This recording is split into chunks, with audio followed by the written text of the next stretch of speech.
All right, welcome everyone to our group. This is the U.S. Foreign Policy with Russia by Brenden, Courtney, Christopher, Kurt, and Nick. All right, so first we have the history of U.S.-Russia foreign policy relations, covering the Cold War, post-Soviet Union, and the present times. All right, so during the Cold War, it was after World War II, the U.S. and Russia were split on how to rebuild the political, economic, and infrastructure of Europe. The Cold War was a time of democratic capitalism for the U.S. versus authoritarian communism for the Soviet Union, which did spur deepening suspicions between the two. Cold War policy relations. The George F. Kennedy telegram in 1946 spoke of Soviet Union containment and outlined U.S. policy aims to stopping the Soviet Union expansion and the influence of communism to the West.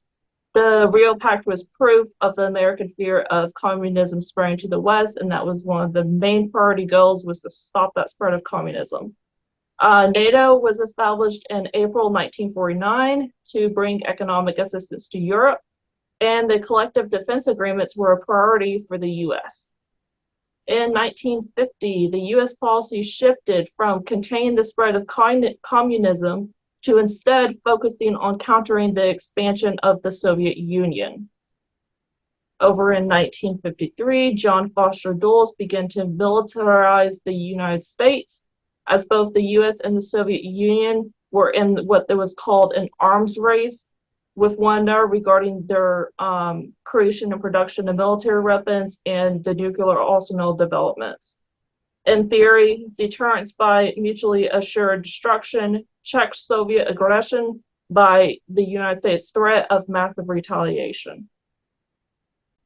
In June 1963, there was a direct hotline established between the U.S. and Soviet Union in case of a crisis, and such as like nuclear warfare was about to break out.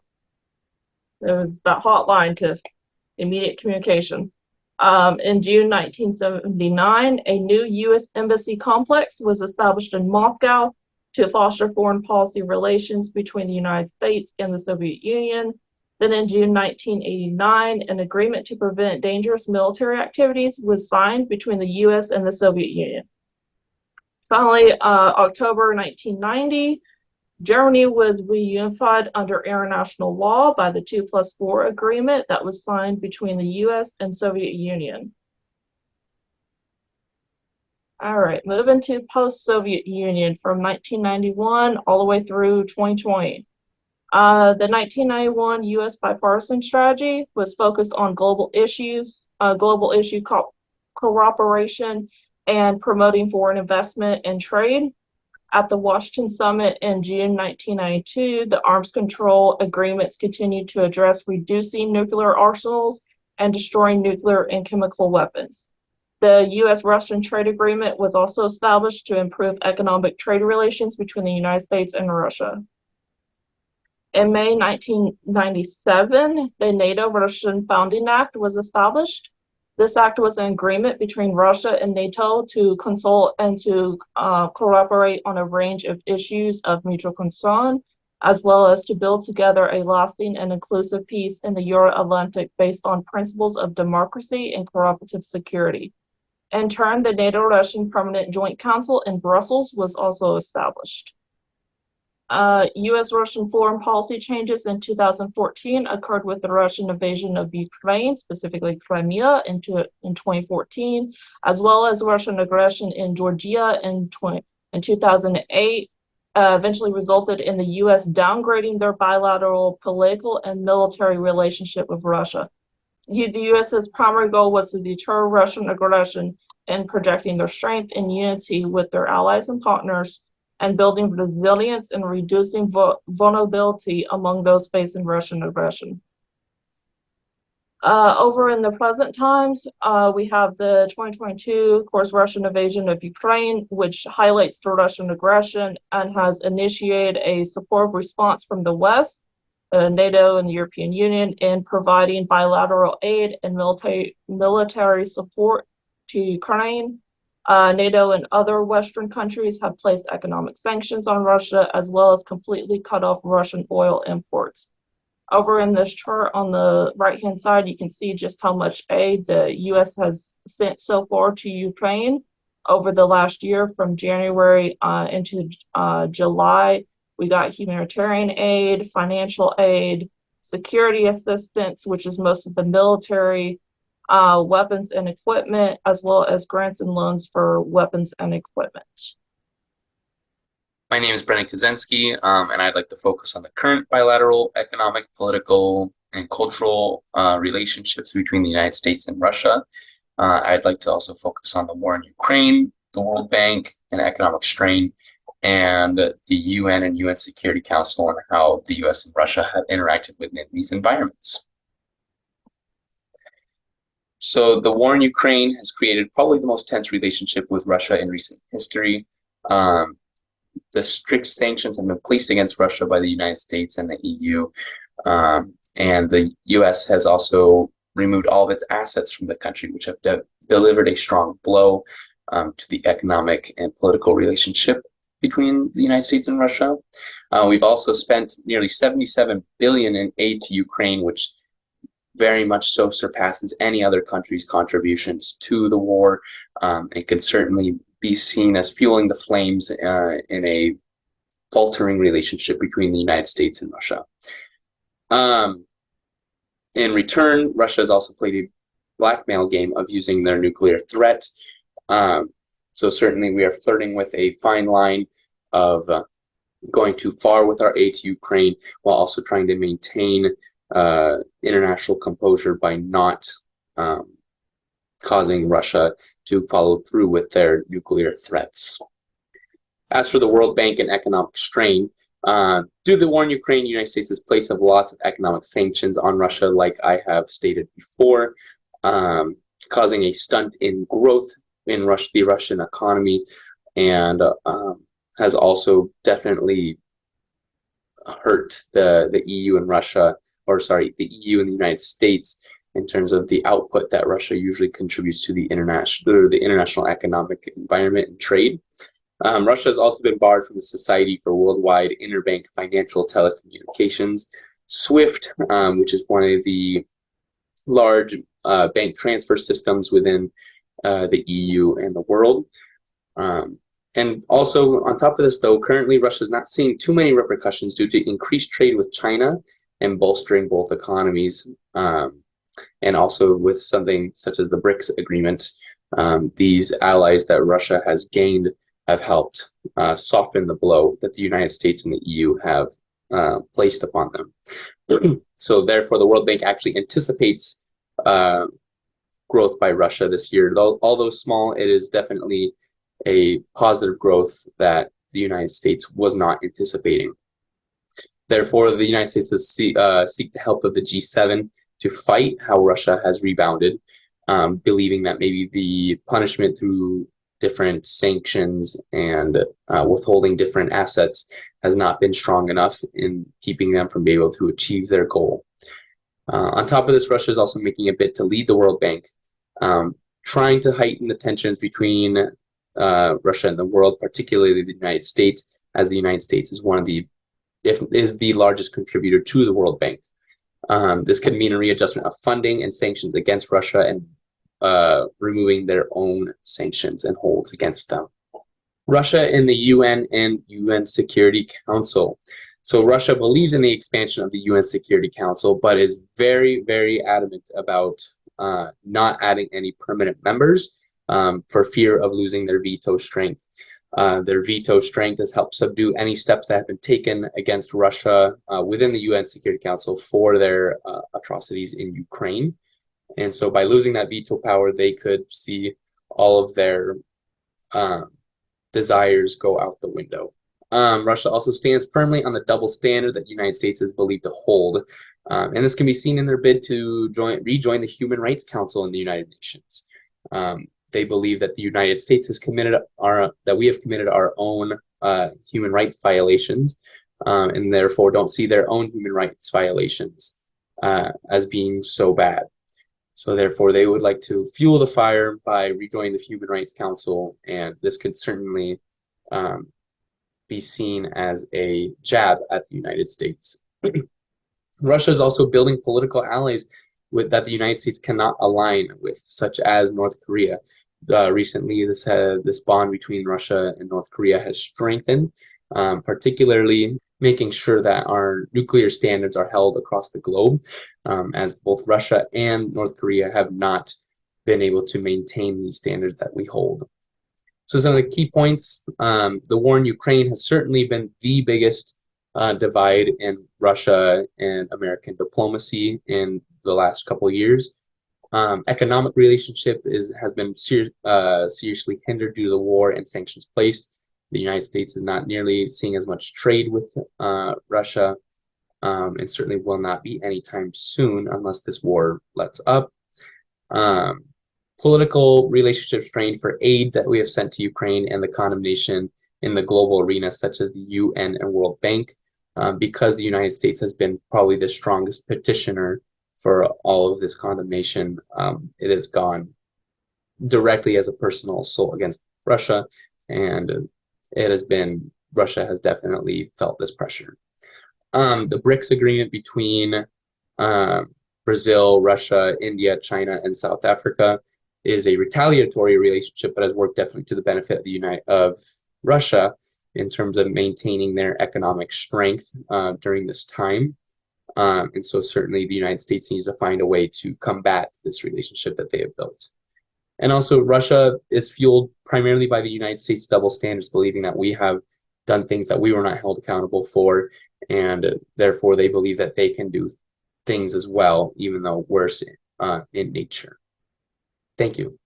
Cool. So now we are going to move on to the current bilateral national security relations, broken up into three specific sections: military, intelligence, and cooperation.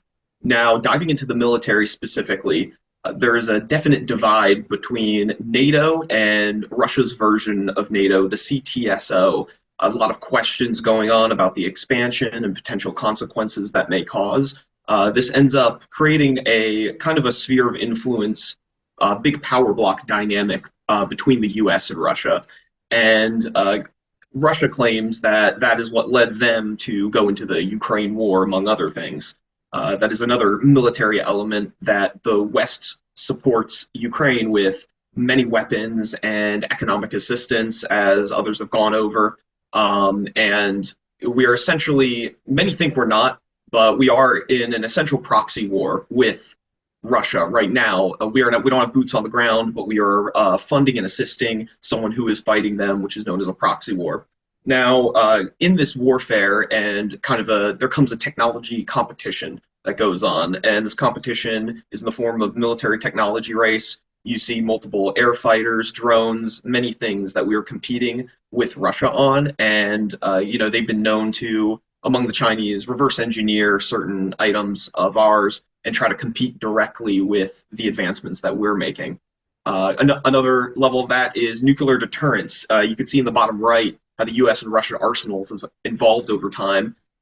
Peaking in the 1980s and 90s, the nuclear proliferation was getting pretty out of control with widespread ICBMs, and now they have deproliferated. This is one of the only main positive feats of our national security relations currently, is we're at a relative low point when it comes to missile proliferation, especially in the strategic long-range ones that would hit us. And kind of the main point on the military is conflicting spheres of influence. Both that's where NATO and CTSO go in. It's have spheres of influence, countries that are kind of under our umbrella. In the US, we have the European Western countries and multiple others. Russia has many others in their previous Eastern Bloc, and they see us as encroaching on those countries to try to give them freedom and democracy, which they don't like. So this ends up causing intelligence, information warfare. They've gone on social media and created these things called troll farms, which go in and spread disinformation and misinformation through positive or negative messaging, trying to sway the general consensus on US and NATO to a negative rather than a positive. Also in the intelligence sphere, we've seen many classified links or leaks happen. Unfortunately, they've been not in our favor. There are many examples of this in the news where whistleblowers would throw out various classified information that has hurt our intelligence practices. There's also been collection operations since the Cold War with this classic CIA versus the KGB, and they've been at it with various clandestine forms of intelligence and collection and imagery intelligence. And this is positive for us as far as we collect a lot of imagery over Russia. We're able to do that through our satellites and multiple other drones and means of the sort that fly very high and can't get shot down. When it comes to cooperation, we have a limited amount of cooperation with Russia, but one of the most positive ones, as I mentioned earlier, was the nuclear deproliferation in the post-Cold War. This is something we'd want to keep intact in the future. Limited Middle Eastern joint counterterrorism operations. This happened in Afghanistan post 9/11, and then there's a small nuclear Coast Guard joint search and rescue mission that goes on. So now that we've gone over the main categories, we'll go into the details.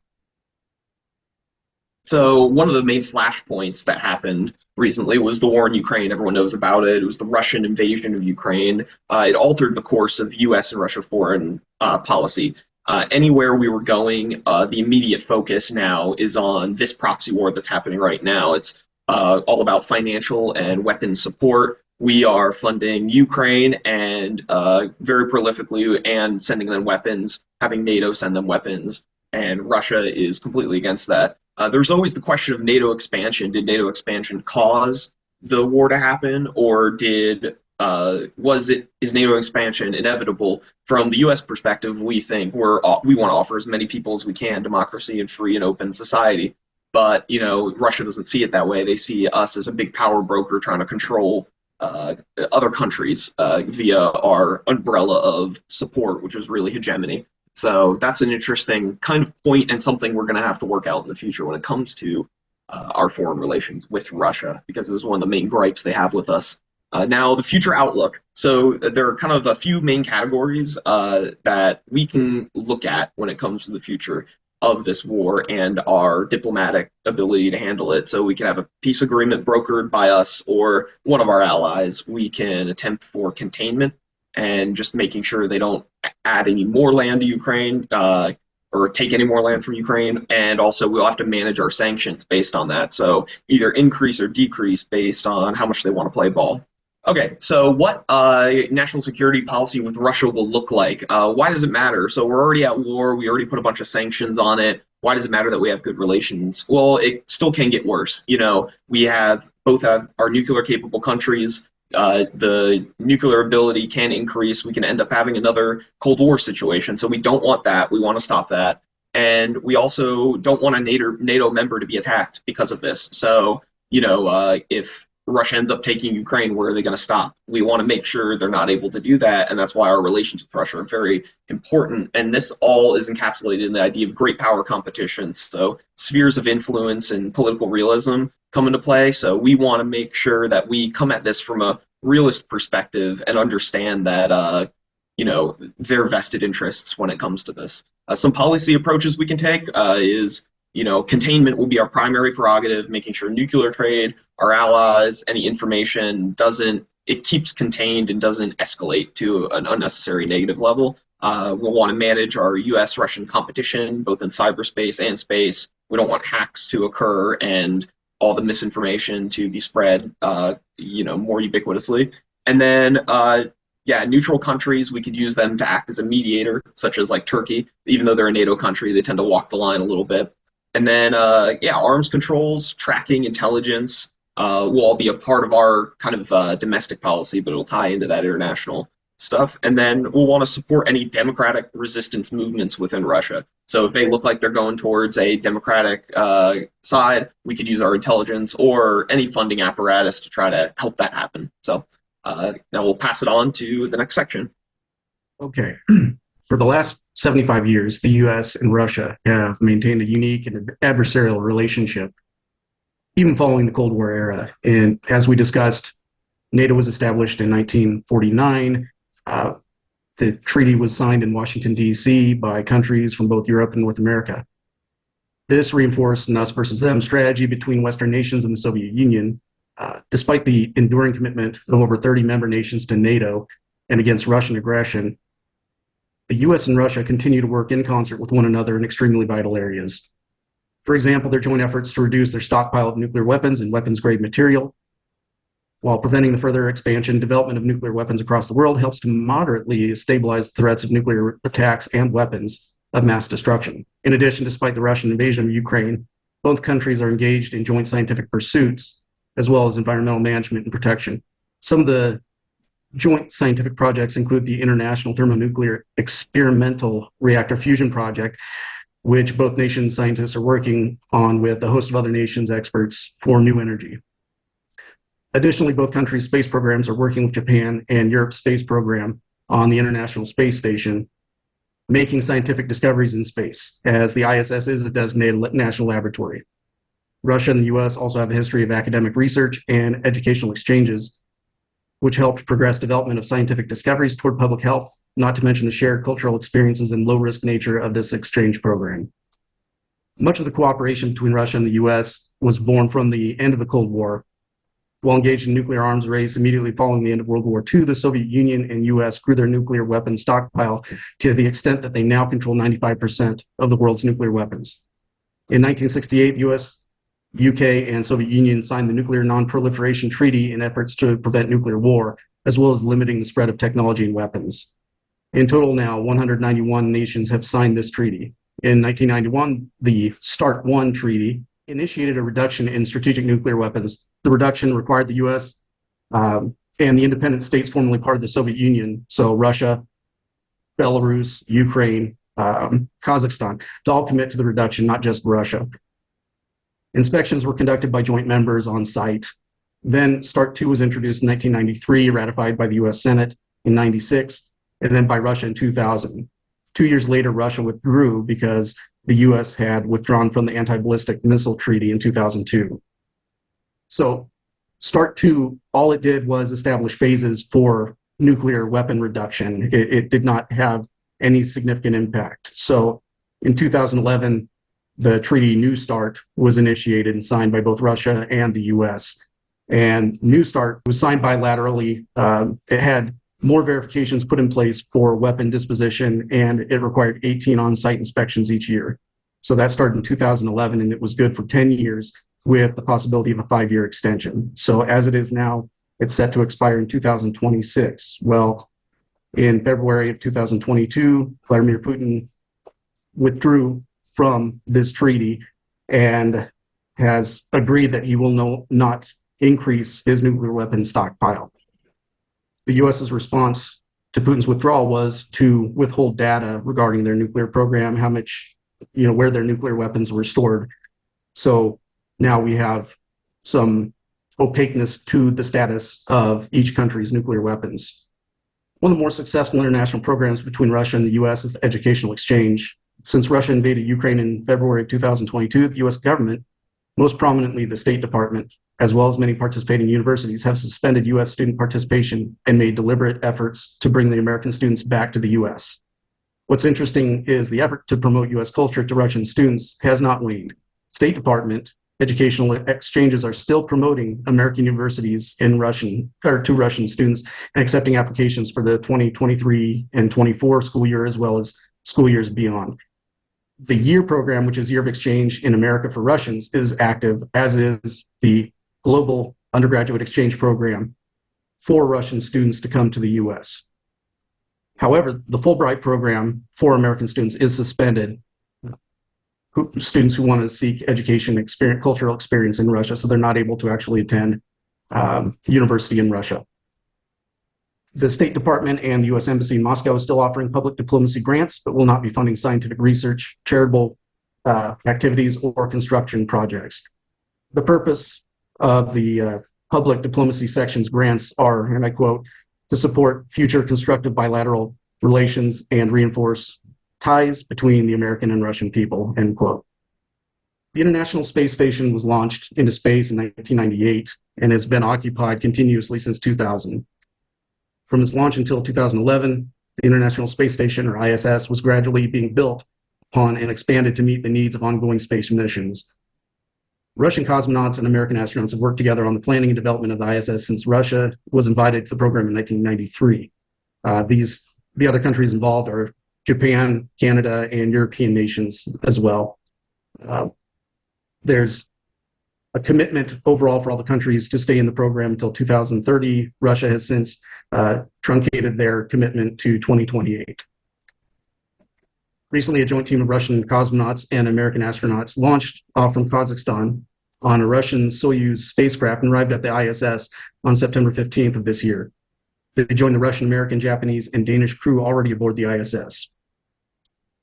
One of the Russian cosmonauts, referencing the issues going on in Ukraine, had stated, "We hear each other there, and we understand each other, and we are very sensitive to our relationships. We always take care of each other." So showing that even though there's conflict between the nations, that they are still willing to look out for one another and take care of one another. The Arctic partnership between the U.S., as Chris had mentioned, this is something that U.S. and Russia, along with a group of European nations and Canada, they're working on environmental and scientific research to address climate change and protect both the land and the sea ecosystems in the Arctic region. This is one of the other areas where the U.S. and Russia can continue to cooperate. There's been a standstill.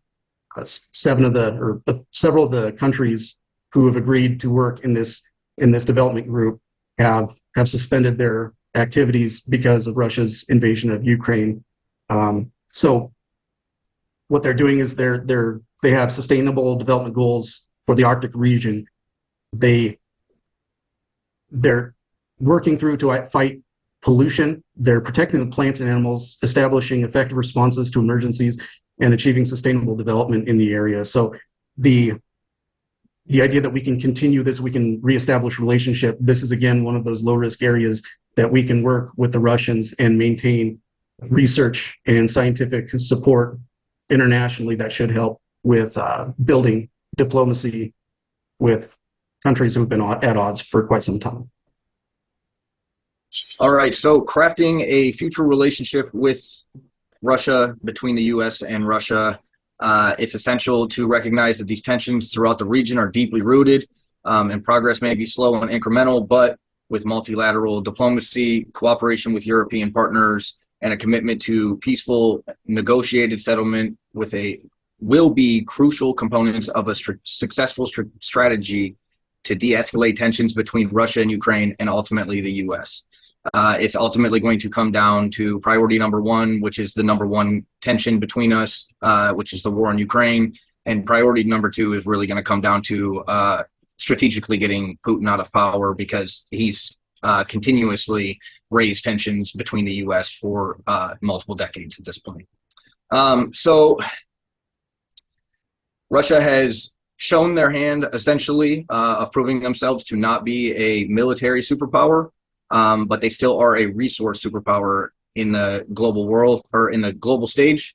And Russia and China have a close conflicting relationship, but as do we. Due to previous Western sanctions aimed at deterring countries from purchasing Russian arms, Russian weapon supplies have become more limited, causing them to revert back to the need of previously exported Russian arms from China. Although China has assisted in avoiding some sanctions, such as purchasing more oil to help fund the war and keep Russia's economy afloat, we believe that we need to lower tensions with China, as 66% of Chinese weapons are created and exported from Russia. China essentially is practicing capitalism at whole of reselling the same weapons that Russia has previously sold.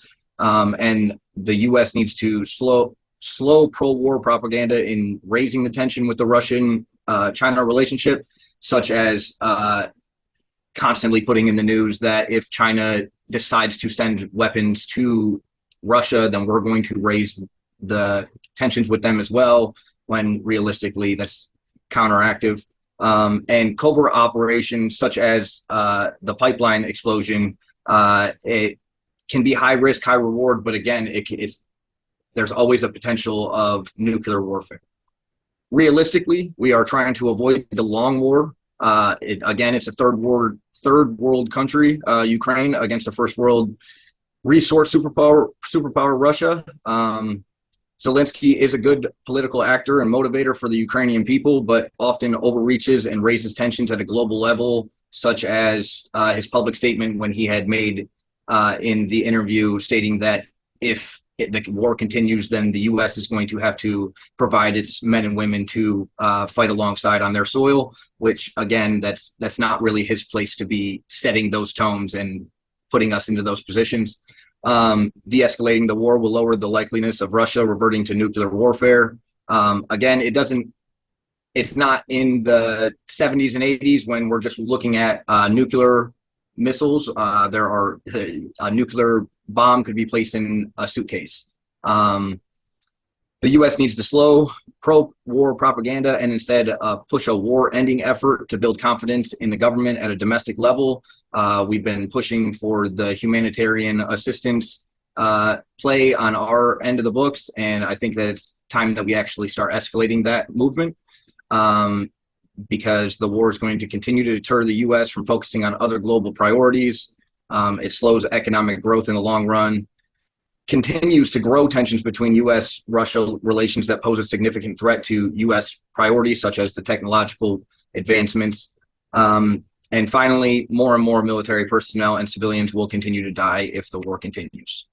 So Vladimir Putin and President Biden both have grown up through the Cold War, and their mutual aggressions have continued to persist into furthering conflicts between our nations.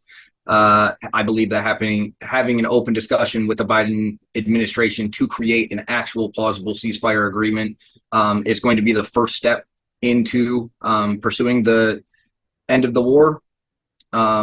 Considering the U.S. is still under peacetime conditions, our military production supply chain is slowing due to the contradicting current status between the U.S. and Ukraine.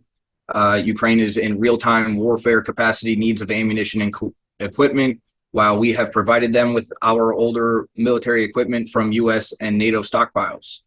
And although we have sent military stockpiles of equipment, ammunition, training, and some of the newest military assets such as drones, we cannot fully equip another country with our weapons arms and be vulnerable to having it used against us again, repeating the same mistakes from the 80s that led to the war on terrorism with the Taliban.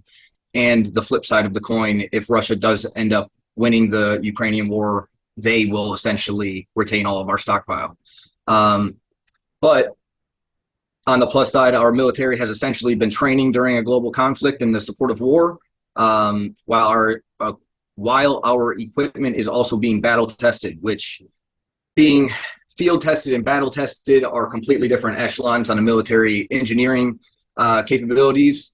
And although NATO was not, they've shown their raise in happily supporting the war and the U.S. effort, but due to political gridlock between the bureaucracies, the U.S. essentially strong-armed NATO, which raised some serious tensions within NATO internally.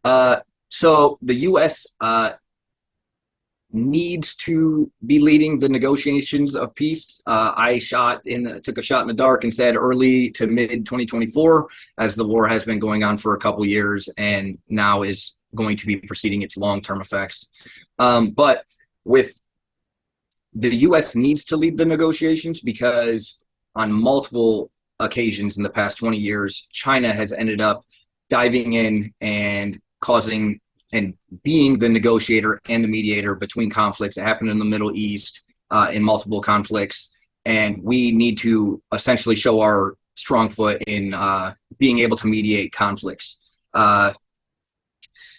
We need to set divides and sanctions that will essentially benefit both sides. Again, it's realistic. We're not just going to be able to, I don't believe that we're going to be able to just give Ukraine all of its sanctions and borders all back. Again, it's current war and everything's a possibility. And Ukraine is a third world country with a long history of corruption, lacking organization, and democratic values, which has very much put a hamper on being able to push in negotiation talks because it is an upward battle. But if we do not push for any type of peace talks, then Russia will continue to push its limits until NATO and the U.S. is forced to make a drastic response, which most likely will escalate to a literal global conflict, which we would call World War III. With the U.S. leading the negotiations, the U.S. will not just look like the global bully that is on the Eastern Front, has definitely shown our hand as just being, and that's what they always sell, is that the U.S. is just a big democratic bully. But leading the mediation will show our leadership and competence enough to be able to negotiate peace between nations. And it will also significantly boost confidence and morale, both domestically and on an international level, in our government's abilities. The next step after the peace negotiations would be rebuilding Ukraine and coming to a NATO agreement. It's already had very recent talks that NATO is pursuing Ukraine in joining NATO. And with the war, there has been clearly a lot of destruction. This is from December of 2022 from Kyiv, that it has reached $137 billion worth of damage. And with all of that damage comes some sort of economic growth because the US and NATO has proxied this war. We will essentially acquire the contracts to rebuild and reshape Ukraine with the help of NATO and other allied nations, especially with their position. NATO and European countries will be able to send more humanitarian relief while we can support more financial relief, strengthening regional stability, enhancing multilateral relations. We're definitely going to have to promote more democracy because, again, Ukraine has a long-lasting history of corruption. It'll raise economic prosperity, energy security, as Ukraine is also a major transfer position for Russia with their resources. Along with Ukraine joining NATO, it'll enhance our counterterrorism as Ukraine is on Russia's doorstep. And it'll also show our hand with our global image and the soft power, again, with our leadership abilities of being able to mediate and contain the conflict. Finally, the Russia-US agreements. I think that after the de-escalation of the war, I think the number one priority should be getting Putin out of office through international law and war crimes, as it has happened on the global stage and the entire world has watched it happen. I think that we will have to, again, place territorial arrangements, just like what Chris had said earlier, with like the sanctions and the divides within the Ukrainian country, depending on how much Russia can take over and whatnot. Security guarantees, including non-renewal of hostilities and protect the sovereignty and territorial integrity of nations. Demilitarized zones, establishing zones or buffer zones to prevent military buildups along borders and reduce the risk of escalation of the conflict again. Disarmament and arms control, such as resuming the START treaty.